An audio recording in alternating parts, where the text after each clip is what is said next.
So you have a lot more control. We have to control the brain most of the time. Let's see that again. Other capillary, you can see fenestrated capillary. And really the big difference is there's more pores. There's larger pores. And this would be, when you look at it, yes, this is when you want to get a lot of substances across. For example, in your small intestine. The small intestine, when you digest food, you want to pull a lot of it in. Right? So you need to get a lot of it through the intestinal wall and into the blood.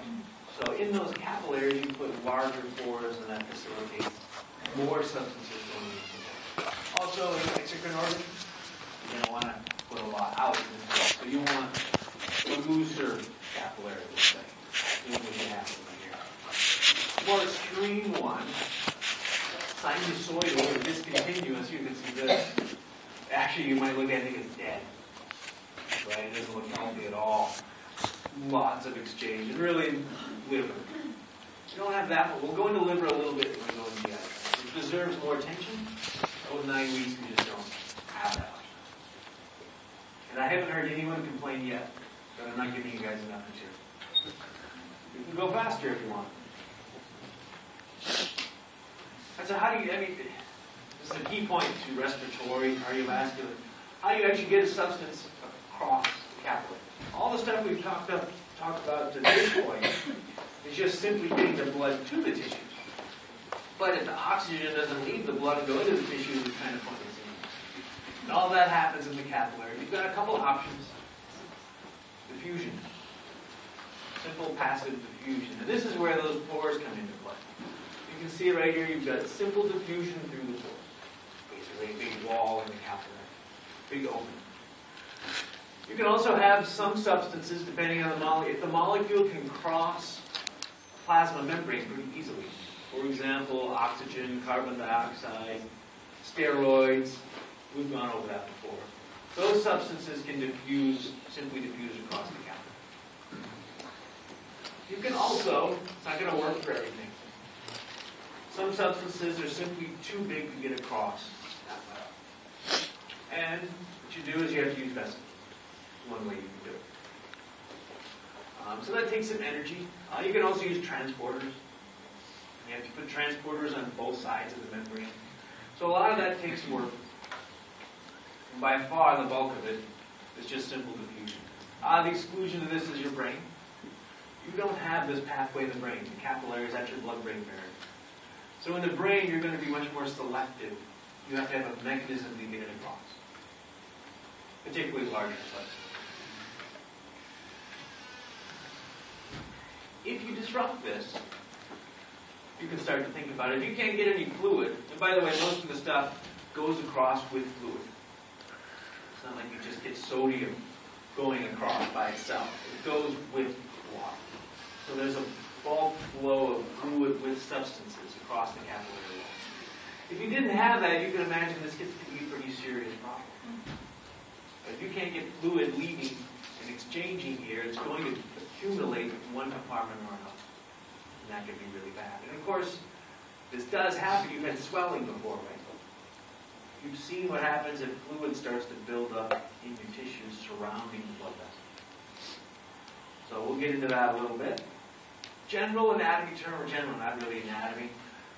Just general term, if substances move from the blood out to the interstitial fluid, we'll call that filtration. So you're filtering it. As it goes, we'll call this a filter. As it goes across the capillary, you filter. The opposite, if substance goes from the interstitial fluid into the blood, we'll call that absorption.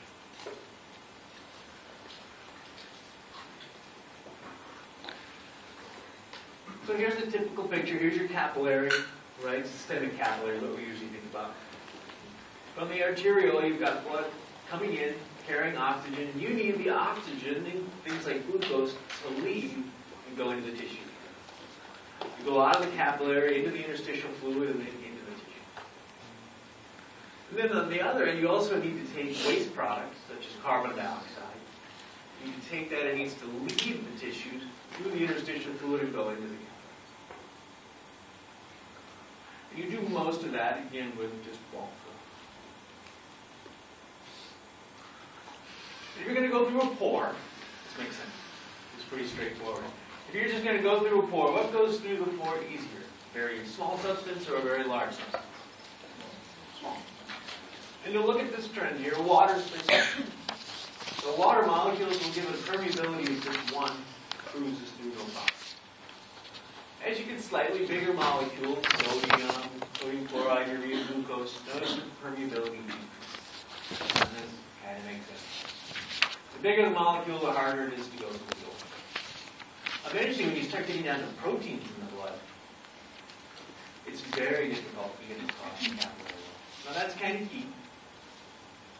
That's just a little fact. You'll find that's important for some osmotic reasons. But so proteins in your blood, myoglobin, hemoglobin, albumin is a big one in your blood. Very abundant one. They don't really cross the capillary. They stay this way.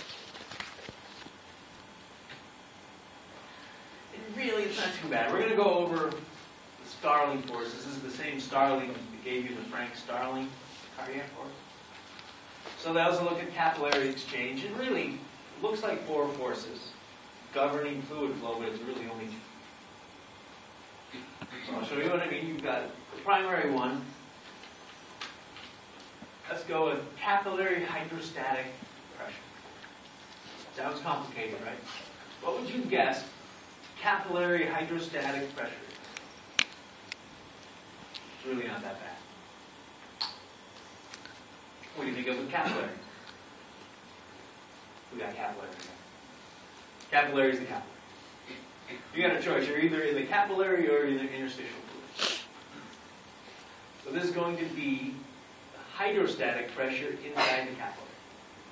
What do you think of with hydrostatic pressure? What's hydro? Water pressure. Blood pressure. So this is the pressure exerted by the water against the wall of the capillary. So it's just the fluid pressure inside the capillary. Sounds nicer to say capillary hydrostatic pressure. If you want to feel like you're getting your money's worth, or you want other people to think you're getting your money's worth out of the class, call it capillary hydrostatic pressure. Looks a little better. Parents might be happy. So, inside the arteriole, what would you guess the pressure is higher? Inside the arteries or inside the veins? Arteries, it's got to be, right? Because fluid has to go from high pressure to low pressure. So you're going to keep that in mind. You're going to have a higher capillary pressure inside the arterial and then the venular. And you do have blood pressure, right? You're not going to stop fluid flow at the capillaries. It has to go from the capillaries and you have to get all the way back to the heart, right? So you have some pressure there. And you'll notice the arrow here is pointing out. So the higher the capillary pressure, the more the fluid flows out. That kind of makes sense. You've got all this fluid pressure coming in, and all of a sudden you've got pores in the wall, the fluid leaves. Now our second pressure is simply your interstitial fluid hydrostatic pressure. It's the same as the capillary, except this is the water pressure outside the capillary, in the interstitial fluid. The higher that is, you're going to see you're going to have fluid flowing in. And by the way, this is a very low pressure. You don't have very much fluid pressure outside the capillary under normal conditions. So, 2 forces, right? You use the same force. It happens to be the same force. You look at it on the inside or you look at it on the outside of the capillary. Your second force is your osmotic pressure. You guys are used to osmotic pressure. So, which has higher osmotic pressure? 3 molar sodium chloride or 1 molar sodium chloride? What would you guess? If this side of the table has 1 molar, and this side of the table has 3 molar, which side has a higher osmotic pressure? 3 molar does. Where does the fluid one go? The fluid will go towards the 3 molar. Does that seem odd? We always keep saying high pressure to low pressure. So let's put it this way. If you have, and by molar we mean you have more salt here, right? And you have less salt here. But if you have less salt here, that means you actually have more water here and less water high fluid to low fluid, which happens to be, it goes from low salt to high salt.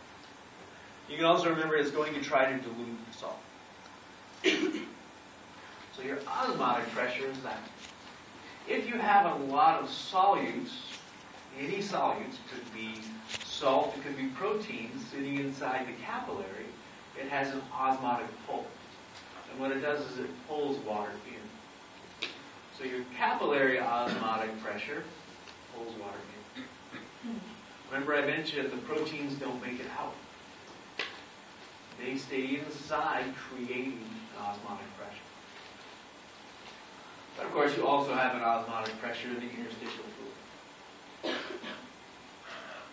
And that's as far as we're going to get with our pressures and our Starling forces. So all you need to know, so the general question will be, is fluid going to leave, going to be filtered, or is it going to be absorbed into the blood? And all you have to do is add up these forces and figure out which way the fluid is going.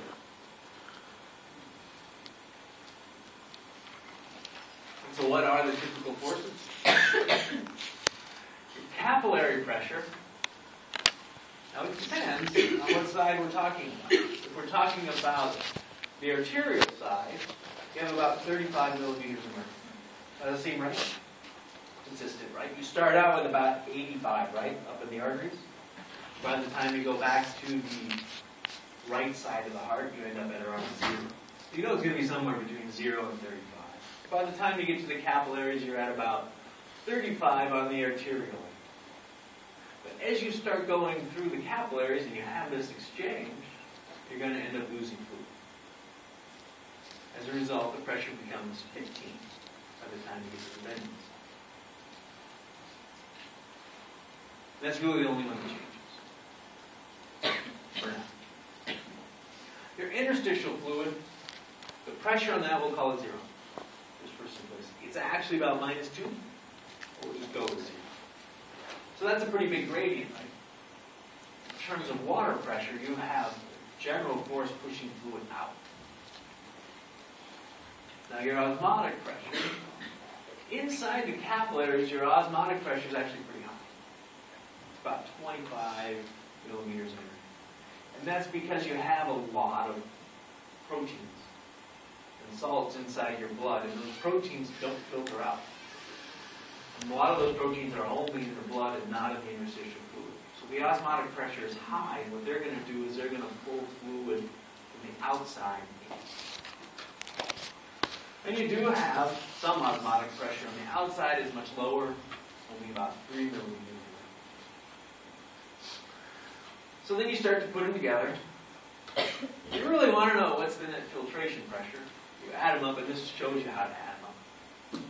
I'll show you another couple slides how to do that. Really, all you're going to do is add up the forces favoring filtration, right, and then add up the forces favoring absorption, and take the difference. Let's try. Let's start at the arterial end.